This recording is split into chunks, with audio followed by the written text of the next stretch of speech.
Welcome to the fourth module of the Supervisory Committee training. In this section, you'll learn about performing the verification of member accounts.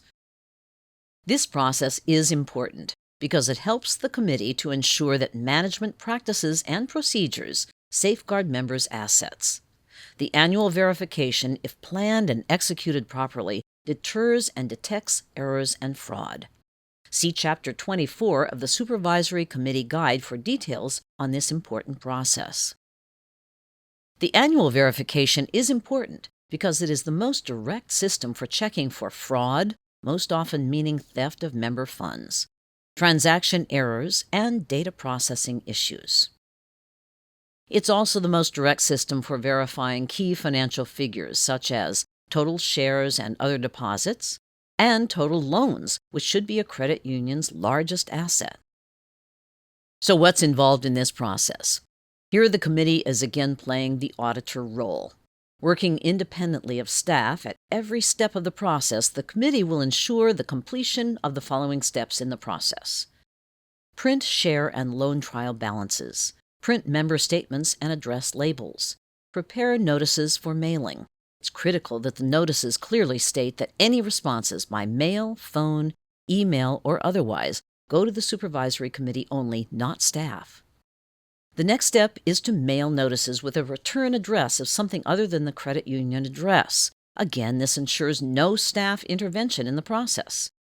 Next is to collect and follow up on responses, and finally, the committee will repeat the process at least once every 2 years.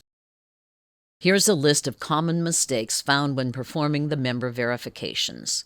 The first is inadequate planning or training. For example, don't wait until you need to print the labels to learn how to print labels. Committee members should be familiar with the data processing system and be able to print the reports and member data without staff interaction.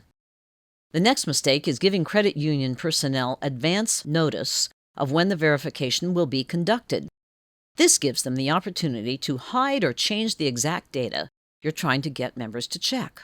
The next mistake is failing to accurately notify members of how and who they should contact regarding any errors they find in their data.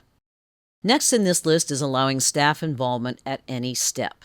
Again, this sets up the staff for accusations about tampering because it creates the opportunity for tampering. To be fair to staff, this process should be conducted completely by the committee.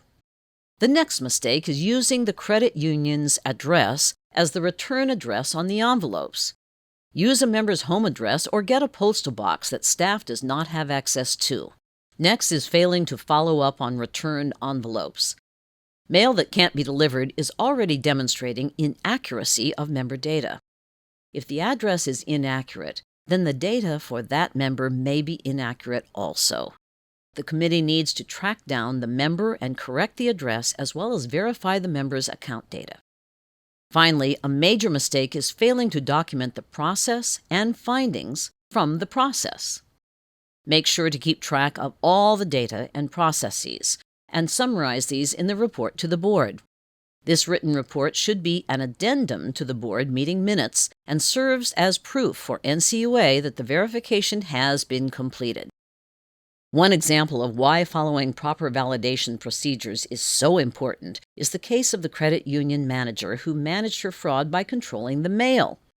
The credit union had a minimally active supervisory committee. While they did mail out the notices, the manager was the one who would pick up the mail from the postal box they'd rented for the returns. She pulled out returned mail from the fabricated borrowers she'd created to hide her fraud. She would then leave a nice stack of other verification mail for the committee with only the remaining items. A simple internal control of having a committee member pick up the mail would have revealed earlier what turned into more than 8 years of fraudulent activity.